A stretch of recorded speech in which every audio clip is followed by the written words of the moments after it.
আজকে কচুরলতি রান্না করতে হবে। এবার কচুরলতিটা কিভাবে ছাড়াতে হবে সহজ উপায়ে দেখে নিন। আমি চাকুর সাহায্যে কচুরলতিটাকে ছিলে নিচ্ছি। কত সহজেই কিন্তু ছাড়ানো যায়।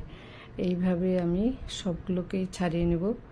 এইভাবে খুবই সহজে ছাড়ানো যায় এই চাকু দিয়ে। মোটা মোটা বেশ লতিগুলো খুবই সুন্দর।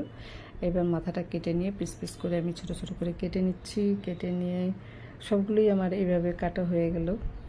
এবার কেটে নিয়ে দুটো পেঁয়াজ কুচি করব, আর এইদিকে লঙ্কা, পোস্ত, সর্ষে একসাথে মিক্সিতে অল্প জল দিয়ে মিক্সিতে বসাবো। দেখছি বাটিটা ঘুরছে না, শক্ত হয়ে গেছে।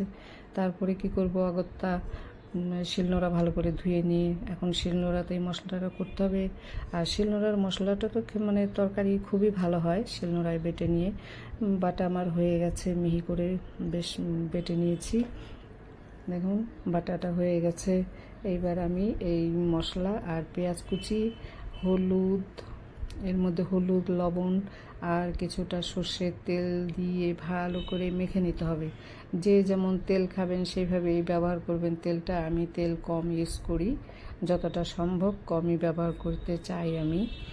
এবার কড়াই গরম হয়ে গেছে, অল্প তেল দিয়ে কড়াইটাকে একটু তেলটা মাখিয়ে নিয়ে অল্প কালো জিরে আর পেঁয়াজ কুচিগুলো একটু ভেজে হালকা করে এর মধ্যে আমি লতি মাখানো এগুলো সবটা ঢেলে দিয়ে হালকা করে একটু নেড়ে নিয়ে তারপরে থালাটা ধুয়ে অল্প জল আমি এর মধ্যে অ্যাড করলাম, করে ঢাকা দিয়ে দেবো। 10 মিনিট সিম করে বসিয়ে রেখেছিলাম।